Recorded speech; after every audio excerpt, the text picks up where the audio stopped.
সরকারি আবাস যোজনার নাম করে টাকার প্রতারণা, পটাশপুরে চাঞ্চল্য। পূর্ব মেদিনীপুর জেলার পটাশপুর 2 নম্বর ব্লকের খার 3 নম্বর গ্রাম পঞ্চায়েতের এলাকায় এক ভুয়ো ব্যক্তির প্রতারণায় চাঞ্চল্য ছড়িয়েছে। অভিযোগ, সরকারি আবাস যোজনার ঘর পাইয়ে দেওয়ার নাম করে ওই ব্যক্তি পূর্ব খার এবং মধ্য খার গ্রামের বেশ কিছু বাড়িতে গিয়ে নিজেকে অঞ্চলের সচিব বলে পরিচয় দেন। তিনি বললেন, বিকেলের মধ্যে আপনাদের অ্যাকাউন্টে টাকা ঢুকে যাবে, তার জন্য আপনাদেরকে বিকেল বেলায় অঞ্চল অফিসে যেতে হবে। বাড়ি পাইয়ে দেওয়ার নাম করে ওই প্রতারক চেয়ে বসেন 20,000 টাকা। এভাবেই প্রতারণা করে টাকা আদায়ের অভিযোগ উঠেছে তার বিরুদ্ধে। নির্মল বেরা এবং মৃত্যুঞ্জয় কামিল্লার বাড়ি থেকে যথাক্রমে 14,900 টাকা এবং 12,000 টাকা নিয়ে চম্পট দেন ওই ব্যক্তি, এমনটাই অভিযোগ উঠেছে। এলাকাবাসীরা জানালেন, সরকারি আবাস প্রকল্পে ঘর দেওয়ার আশ্বাস দিয়ে ঘরে ঘরে ঢুকে টাকা তুলছিলেন ওই ব্যক্তি। ঘটনার পর স্থানীয়দের সন্দেহ হলে তৎপর হয়ে অনুসন্ধান শুরু হয়। তবে জানাজানির আগেই এলাকা থেকে চম্পট দেন ওই ব্যক্তি। গোটা এলাকায় চাঞ্চল্য ছড়িয়েছে। ভুয়ো পরিচয় দিয়ে টাকা আদায়ের ঘটনায় গ্রামবাসীরা প্রশাসনের হস্তক্ষেপ দাবি করেছেন। পুলিশ সূত্রে জানা যায়, লিখিত অভিযোগ পেলে ঘটনা তদন্ত হবে। টাকা আমি দিয়ে না, স্বামী দিয়েছে। কাকে দিয়েছে? সেই লোকটাকে। সে তো এত গয়ে গেছে, তো লিখে পকেটে তাকে বসিয়েছে। চেনেন? হ্যাঁ, তাকে চেনেন? না আমি চেনেন না, টাকা দিয়ে দিলেন? সে বলছে, এই তোমার পাকা ঘর আসবে, আবার একটা ঘর আসবে, ক বছর ঘর হয়েছে, 5 বছর ঘর হয়েছে, তুমি আবার একটা ঘর আসবে, তুমি কাকু বলবে না, তোমার বৌমাকে বলবে আমি আলাদা আছি, তোমার বৌমাকে বলে দেবে। পাকার বাড়ি আনন্দে টাকা দিয়ে ফেললেন। এখন কি করবেন? এই টাকা কি কোনোভাবে পাবেন মনে হয়? নাই, পাবা নেই, আর কোনো তো করবার নেই। খাটিকে দিচ্ছে, এই তো মাথা ঘুরে দিয়েছে পয়সা চিন্তায়। মোর তো গা হাতে করে জ্বর হয়ে যাচ্ছে, সে তো মাথা ঘুরিয়ে দেওয়া। সরকার থেকে তো এত প্রচার করছে, কত আমাকে মাথায় ঢুকে নিয়ে তো আমার ঘরে এরকমই, আর সেদিকে চিন্তা। তো তোর ডাক্তার কাছে বাড়ি যে যাবা, সে পৌঁছিছে একেবারে। দাঁড়িয়ে আগে বাড়িটা দেখলা, দেখি সাদিকে এই করতে আর কি। কি বলছে? এই পাকা বাড়ি তোমার আমার একটা ঘর আসছে, আমি নিয়ে গেলাম বাবুমা থেকে। তুমি বলি না, বাবুমাকে বলতে হবে না, কাকু বলতে হবে না, আমি ঘর করে দিয়েছি, আমি তো ঘর করে দিয়েছি তোমার। কারোর সঙ্গে কথা বলার না না, কাকু বলতে হবে না, কোনো লোককে বলবি না, এরকম করে সুযোগ দেয় দিনে। আমি কি করবো? আমি গা দিয়েছি, কাপড়টা মুখে পরতে দেয়। কত টাকা নিয়ে চম্পট দিল? 9,000 দেবো। ইয়ে করলে না, পয়সা দিলে আমি ডাক্তার করতে যাবো না, তুমি দিতে তোর উক্ষু পয়সা ঢুকিয়ে দেবো, উক্ষু পয়সা ঢুকিয়ে দেবো। কি বলবো? চাইছেন না? হ্যাঁ, কি চাইছেন? কি চাইবো? নাই, কোনো করবা নেই। যেমন খাটছি, খাটা পয়সা দিয়ে চালিয়ে আর কি করবো? মাথা করে দিতেই পাবানি। বলছে কি চলি যে আমার স্ত্রী গেল মাঠে গিয়ে বললো যে তুমি তাড়াতাড়ি আসো। আমি বলছি হঠাৎ কি, আমার বৌমা অসুস্থ, কোথায় কি হলো নাকি? আমি জলদি এলাম, দিয়ে বলে যে দিয়ে সেই লোকটা বাড়ির কাছে আমার সামনে গেটে এখানে দাঁড়িয়ে আছে, ওর দাদা আসো তাড়াতাড়ি। আমি আসছি, দিঘাটে তুমি অঞ্চলে একটা ঘর এসেছে, তুমি কাউকে বলবে না, তুমি বাড়ি এসো, তুমি বেরো। আমি জামা প্যান্টটা খুলে গামছাটা খুলে মানে হাত পা দিচ্ছি, হাত পা দিতে না, তুমি এমনি বেরো, এমনি বেরো।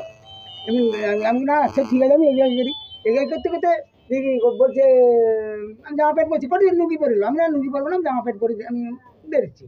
এই কথা বলে আমি বেরোতে পারে দিঘাটে তোমাকে 12,000 টাকা দিতে হবে, আমি সেখানে দিতে হবে 20,000 টাকায় খুনি পাই যাবে, আর সোমবার দিন তুমি 3 লাখ টাকা ঢুকে যাবে তোমার। আমি অঞ্চল থেকে এসেছি, সচিব, আমার বাড়ি কল্যাণপুর, আর আমি মাইতির ঘরে জানি তো। আমি কিন্তু আমি তো ঠিকমতো চিনতে পারছি না, ওটা আরে সেই হেলমেট লাগানো আছে, আমি ঠিকমতো চিনতে পারছি না। হলেও হতে পারে, আমি তো চিনি, হলেও তো তুমি অঞ্চলে চলো।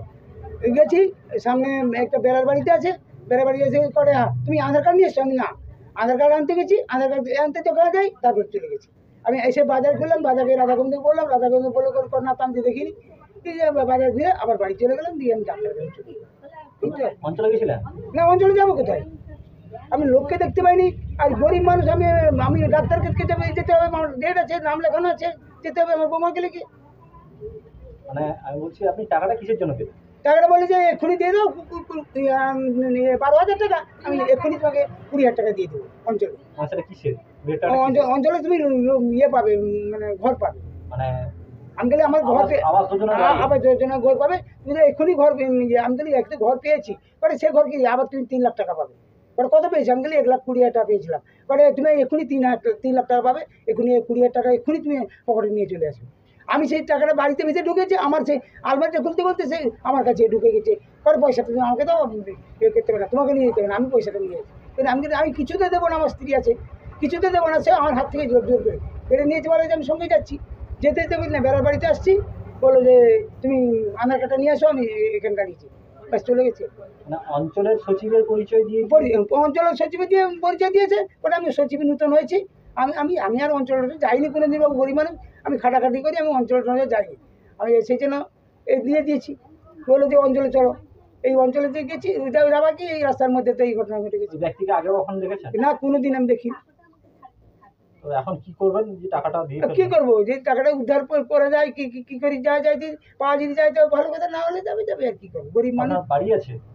বাড়ি কার? আমার? হ্যাঁ। বাড়ি আছে বর্তমান। মানে পাকা বাড়ি না কাঁচা বাড়ি? পাকা বাড়ি দেখছি আমি। এত প্রচার হচ্ছে, সচেতনতামূলক এত প্রচার হচ্ছে, যেখানে আরে দেখো, কে বললো এমন তাড়া করছে, বলছে না তুমি হতাশ হয়ে পড়ে যাবে, মানে জামা কাপড় খুলতে দিচ্ছে না, হাত পা ধুইতে দিচ্ছে না। পরিচয় কেউ এসে বললো আমি সচিব, সেই জায়গায় আপনি? হ্যাঁ, সচিব এসে বললো, তারপরে রাধা গোবিন্দে আমি পঞ্চায়েতকে জানালাম, পঞ্চায়েত বলছে আমাদের এখানে পাশাপাশি তো কোনো পঞ্চায়েত নেই, মানে হয়নি, মানে সচিব হয়নি, তুমি দিলে কেন? তারপরে রাধা গোবিন্দ বললো না এখানে না, কীরকম লোক, কী ব্যাপার, হাত কাটা জামা করেছে, সাদা জামাটা করেছে। বাইকের নম্বর না, বাইকের নাম্বার আমি দেখি জানিনি, আর এতটা আমি গুরুত্ব দিইনি যে বাইকের নাম্বারটা দেবো। বাড়ির কেউ অসুস্থ? আমার স্ত্রী, বৌমা। এই টাকা কি বাড়িতে চিকিৎসার জন্য রাখা ছিল নাকি? টাকাটা যাই এই ডাক্তারের যা বলে নিয়েছিল, আমি এক লোকের ধার করতে এখন করে গেলাম না। শুনেছেন আরো একজনের বাড়িতে এরকম ঘটনা ঘটেছে? না, আমি তো জানি না, আপনি তো বললেন যে এরকম ঘটনা ঘটেছে, এই পাশাপাশি তো। কি চাইছেন ওই মানে ওই ব্যক্তিকে খুঁজে বের করে? আপনি যদি খুঁজে বের করতে পারেন তো ভালো কথা, আপনাদের আশীর্বাদ হবে যে না গরিবের পয়সাটা ফেরত করলে। আমি তো সেটা চিঠি আমি করিনি বা ধরিবাজ লোক নয়, আমরা যে সরল মনে এই যে ঘালগোপ জানি না বেরিকে এই যে ভাগদাবাজি করে চলে গেল। বলছি দাদা, আবাস যোজনার নাম করে অঞ্চলে সচিবের পরিচয় দিয়ে হাজার হাজার টাকা তুলে নেওয়া হলো বিভিন্ন বাড়িতে, কি বলবেন? না, এর পেছনে তৃণমূল কংগ্রেসের অপর নাম তো তোলামূল কংগ্রেস হয়েছে। তৃণমূল কংগ্রেসের কোনো এজেন্টের হাত আছে কিনা জানতে হবে, কারণ এই রাজ্যে ভুয়ো MBBS পাওয়া যায়, ভুয়ো ডাক্তার পাওয়া যায়, ভুয়ো IPS পাওয়া যায়, সবটাই তৃণমূল কংগ্রেসের আমলেই কিন্তু সুন্দর করে চাষাবাদ করা হয়েছে। তো এ নিয়ে গ্রামে গ্রামে মানুষকে সতর্ক থাকতে বলবো। আবাস যোজনার নাম করে তৃণমূল যেমন টাকা তুলবে, তার পাশাপাশি কিছু এজেন্টকেও পাঠিয়ে দেবে, দিয়ে তার কাছ থেকে টাকাটা তুলবে, এটা নিশ্চিত। মানে এর পিছনে তৃণমূলের হাত থাকতে পারে বলে মনে হয়? নিশ্চিতভাবে। আজকে আপনি দেখে আসুন না, আপাদ মস্তক পা থেকে মাথা পর্যন্ত আপনি যেখানেই হাত মারছেন প্রশাসনিক স্তরে আপনি দেখুন, আজকে সব জায়গাতে পচন কিন্তু ধরে গেছে। তো স্বাভাবিকভাবে এই বাংলার এই কালচার তৈরি হয়েছে, এখানে আইনের শাসন নেই, শাসকের আইন আছে, যে কারণেই আজকে কিন্তু যদি শাসন মানে আইনের শাসন যদি থাকতো, তাহলে দুষ্কৃতীরা কিন্তু এই ধরনের কাজ করতে সাহস পেত না। যখন কেন্দ্র সরকারের বঞ্চনার প্রতিবাদে বাংলার জননেত্রী মুখ্যমন্ত্রী মমতা বন্দ্যোপাধ্যায় এই আর্থিক বছরে 12 লক্ষ মানুষকে ইতিমধ্যে আবাস যোজনার আর্থিক অনুদান প্রদান করেছেন এবং ডিসেম্বর 2025-এর মধ্যে আরও 16 লক্ষ মানুষকে তিনি এই অর্থ প্রদান করবেন। কারণ কেন্দ্র সরকার দীর্ঘদিন ধরে বিভিন্ন প্রকল্পের যে বঞ্চনার শিকার করছেন, বাংলাকে বঞ্চিত করছেন, বাংলার অধিকারকে খর্ব করা হচ্ছে, তারই বিরুদ্ধে স্বাভাবিকভাবে বাংলার মুখ্যমন্ত্রী যেভাবে তার নিজস্ব কোষাগার থেকে বাংলার মানুষের জন্য আবাস যোজনায় যেসব টাকা অনুদান প্রদান করছেন, তাতেও কিছু মানুষ বঞ্চিত থেকে যাচ্ছেন এবং সেই সুযোগটাকে কাজে লাগিয়ে কিছু এজেন্সি, কিছু দুষ্কৃতী এলাকায় বিভিন্ন মানুষকে, সাধারণ মানুষকে বিভ্রান্ত করছেন এবং তাদের অর্থকে কবজায় আনার চেষ্টা করছেন, তাদেরকে বিভ্রান্ত করছেন। তো এই ধরনের প্রক্রিয়াতে যারা যুক্ত হয়েছেন, আমরা নিশ্চিতভাবে বলতে পারি বিরোধী দলের এই চক্রান্ত সফল হবে না। কিছু মানুষ এখনও পর্যন্ত যারা ভুল বুঝে এখানে পা দিচ্ছেন এই পাতা ফাঁদে, তাদেরকে সাবধান হওয়ার জন্য বার্তা দেব এবং আগামী দিনে নিশ্চিতভাবে বাংলার জনদরদী মুখ্যমন্ত্রী মমতা বন্দ্যোপাধ্যায় প্রত্যেকের জন্য বাড়ি এই প্রকল্প আবাস যোজনায়, বাংলার আবাস যোজনায় প্রত্যেকেই অন্তর্ভুক্ত হবেন এবং ধাপে ধাপে তারা প্রত্যেকেই পাবেন। ইতিমধ্যে 12 লক্ষ পেয়েছেন, আগামী দিনে 16 লক্ষের তালিকা প্রস্তুত রয়েছে এবং বাকি যারা রয়েছেন তারাও অন্তর্ভুক্ত হবেন, তার প্রক্রিয়া চলছে। বিজেপির এই চক্রান্ত কোনোভাবেই সফল হবে না এই ধরনের কাজে বিজেপি সাধারণ মানুষকে, পিছিয়ে পড়া মানুষকে বিভ্রান্ত করার চেষ্টা করছেন। এই বিভ্রান্ত সফল হবে না।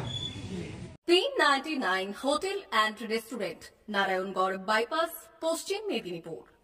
আমাদের এখানে সকাল, দুপুর ও রাত্রিকালীন আহারের সুব্যবস্থা রয়েছে। সকালের টিফিনে পাবেন স্ন্যাক্স, পরোটা, আলুর paratha, bread omelette, bread toast, dosa, idli, sambar vada সহ অন্যান্য আইটেম। দুপুরের খাবারে পাবেন ভেজ ও নন ভেজ আইটেম, লাউ চিংড়ি, চিংড়ি মালাইকারি ও ইলিশের নানান পদ, ভাত, খাসি ও মুরগির মাংস। রাতের খাবারে থাকছে একাধিক ইন্ডিয়ান ও নন ইন্ডিয়ান সুস্বাদু ও সুস্বাস্থ্যকর খাবার। সুলভ মূল্যে ও পরিচ্ছন্ন খাবারের একটাই ঠিকানা, P99 hotel and restaurant, Narayangarh bypass, Narayangarh, পশ্চিম মেদিনীপুর। বিশেষ দ্রষ্টব্য, আমাদের এখানে সকল অনুষ্ঠানে খাবারের অর্ডার নেওয়া হয়।